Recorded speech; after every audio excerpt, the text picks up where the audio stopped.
He's a legend who fought for over 3 decades. Roberto Durán, the man they called Hands of Stone, battled 119 times in the ring and faced everyone, from lightweights to middleweights, from world champions to hungry contenders. Duran never backed down from anyone. But in a recent interview that shocked the boxing world, the 72-year-old icon finally revealed the 3 boxers who gave him his toughest battles. And trust me, some of these names will surprise you. Number 3 on this list was the only man to ever knock Duran down twice. Number 2 was so tough that Duran said he hit him with everything, and the man just kept coming. And number 1? It's the fighter who broke Duran's heart and made him say 2 words that would haunt him forever. This is the real story of the fighters who made even Hands of Stone feel pain. Let's start with number 3, and this name is going to blow your mind, because it's not Sugar Ray Leonard, it's not Marvin Hagler, it's not Thomas Hearns. It's Esteban de Jesus, the Puerto Rican warrior who gave Duran his first professional loss and created one of boxing's most brutal rivalries. November 17, 1972. Madison Square Garden, New York City. Roberto Durán was just 21 years old, but already the WBA lightweight champion after destroying Ken Buchanan 5 months earlier. Duran had knocked out his last 2 opponents in the first round. He was unstoppable. He was invincible. Or so everyone thought. De Jesus was virtually unknown to most boxing fans.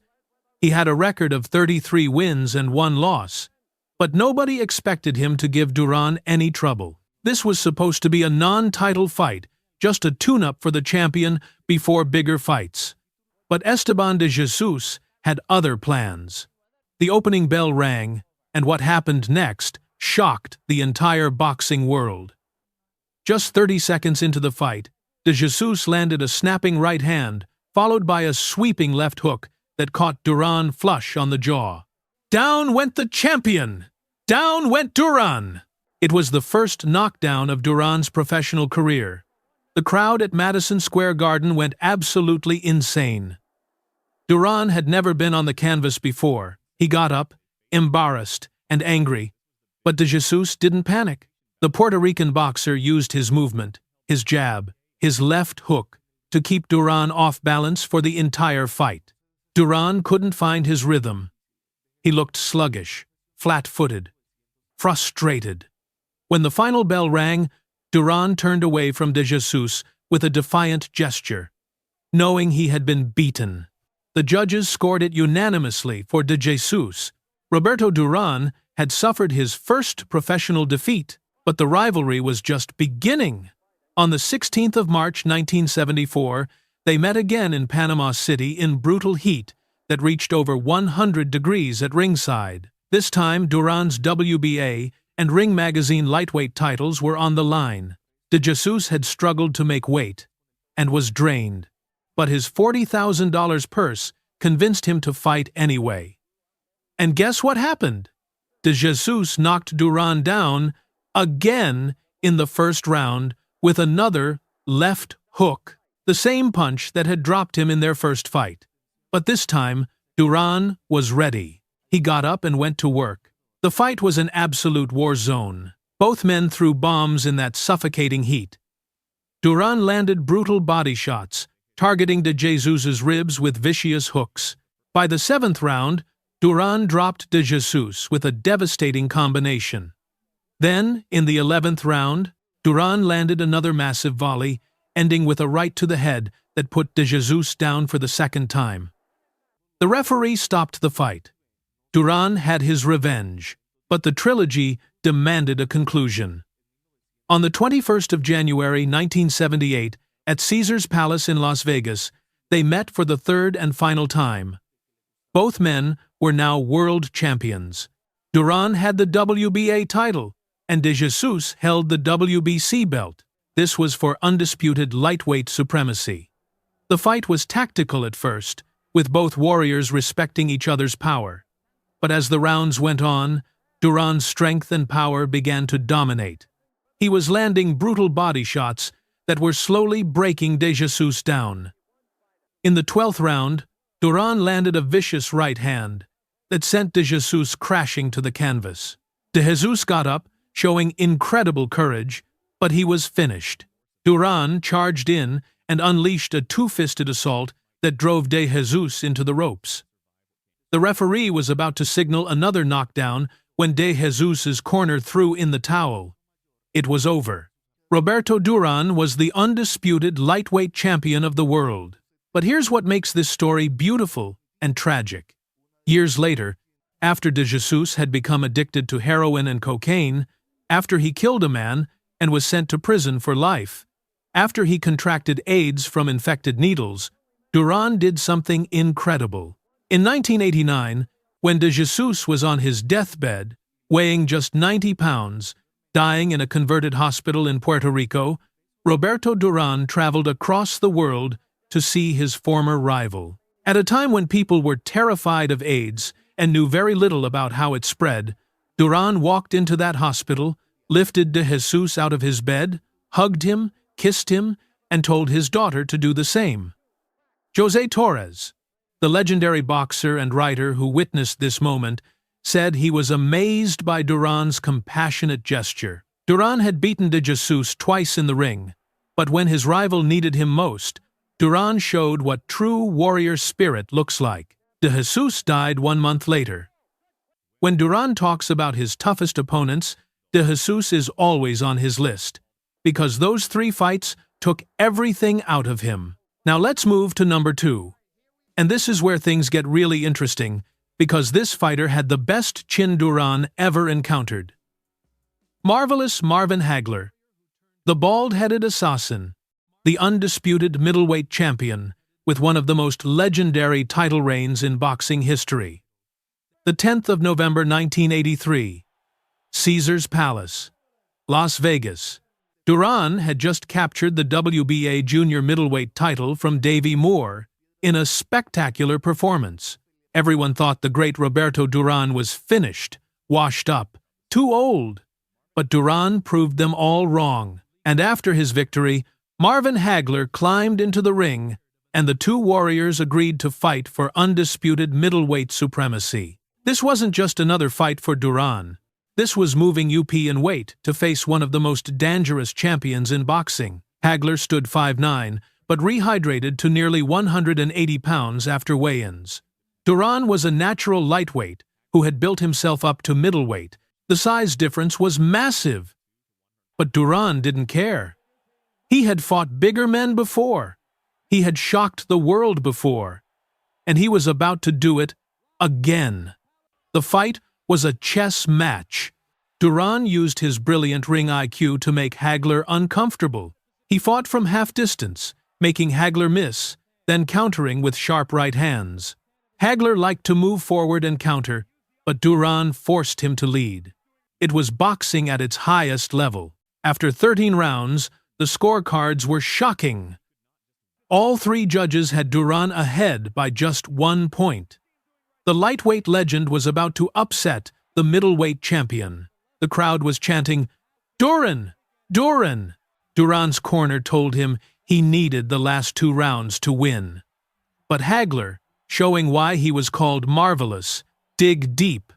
He dominated rounds 14 and 15 with his superior conditioning and youth. When the final bell rang, the scores were read, and all 3 judges scored it for Hagler, but by the slimmest margins ever: 146 to 145, 144 to 143, and 142 to 141. All for Hagler. Duran believes, to this day, that he won that fight. He said years later, "I had Marvin figured out. In a rematch, I would have beaten him." But here's what Duran said about Hagler that's so important. In a recent interview with Ring magazine, Duran was asked which of the 4 kings had the best chin, and his answer was immediate. "I hit Hagler with a lot of punches, and he just kept coming. I didn't find him as skillful as some of the opponents I faced, but he was the toughest." Duran also called Hagler the strongest fighter he ever faced. "It was an extremely close fight, but he got me tired late. Even though I built myself up to middleweight, Hagler was much bigger and used his strength on the inside. After making weight, a fighter rehydrates, and there was a big difference there. Still, even when I was tired, Hagler couldn't get me down. That's respect from one legend to another. Duran gave Hagler one of his toughest fights, and Hagler gave Duran a battle that proved size and strength can make all the difference. And now, number 1.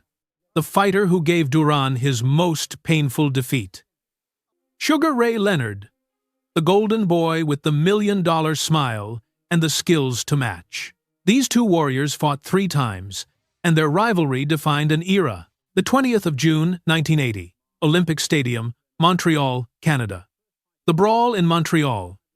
Duran was coming back after his defeats to De Jesus at lightweight and his close loss to Hagler. No, wait, that's wrong timeline. Let me get this right. In June 1980, Duran was the former lightweight champion looking to capture the welterweight title from the undefeated Sugar Ray Leonard. Leonard was 27-0, the Olympic gold medalist, the darling of America, the fighter with everything: speed, power, charisma, endorsements. But Duran got into Leonard's head during the build-up. He called Leonard a pretty boy, taunted his wife, bullied him at weigh-ins. Leonard lost his cool and agreed to fight Duran's fight, to brawl. For 15 brutal rounds, they went to war. Duran was relentless, throwing over 700 punches. Leonard tried to match his aggression, but couldn't keep up. When the final bell rang, the judges scored it unanimously for Duran. 148-147, 145-144, and 146-144. Roberto Durán was the NEWBC welterweight champion. He had defeated the undefeated Golden Boy. It was one of the greatest performances of his career. But then came the rematch, the 25th of November 1980. New Orleans. No mas. The 2 words that would haunt Roberto Durán forever.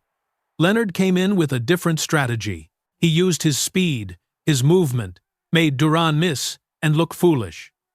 He taunted Duran, did the Ali shuffle, stuck out his chin. By the 8th round, Duran was frustrated, embarrassed, and broken. With 16 seconds left in the round, Duran turned to the referee and said, "No mas, no more." He quit! The crowd was shocked. Commentators couldn't believe it. Roberto Durán, the warrior who had never quit, had just given up. The backlash was brutal. Fans turned on him. The media destroyed him. His legacy was tarnished. Duran later claimed he had stomach cramps, that he couldn't continue, but nobody believed him. The truth was Leonard had gotten into his head. Leonard had made him feel helpless. And for a warrior like Duran, feeling helpless was worse than being knocked out. They fought a 3rd time in 1989, with Leonard winning by unanimous decision. But the damage was done. When Duran talks about his toughest opponents, he always mentions Leonard, because Ray didn't just beat him physically, he beat him mentally. Leonard made Duran quit, something nobody else had ever done. That's why Sugar Ray Leonard is number 1 on Duran's list of toughest opponents. Not just because of his skills, not just because he won 2 out of 3 fights, but because he made hands of stone feel powerless. So there you have it, fight fans. Roberto Durán's 3 toughest opponents revealed. Esteban de Jesus, the only man to knock Duran down twice, and the warrior who became his brother. Marvin Hagler, the fighter with the toughest chin and the strongest body Duran ever faced. And Sugar Ray Leonard, the golden boy who broke Duran's spirit and made him say, "No mas." These 3 fighters defined Duran's career in ways that nobody else did. If this story of legends gave you chills, smash that like button right now. Subscribe to this channel for more incredible boxing stories and hit that notification bell so you never miss our content. Share this video with every fight fan you know, because these stories need to be told. Drop a comment below and tell us, who do you think was truly Duran's toughest opponent? Was it De Jesus, who beat him first? Hagler, who took his best shots? or Leonard who made him quit? Let's debate in the comments. Until next time, remember that true greatness isn't just about winning. It's about facing your fears and fighting the toughest opponents. Keep grinding, warriors. Peace out.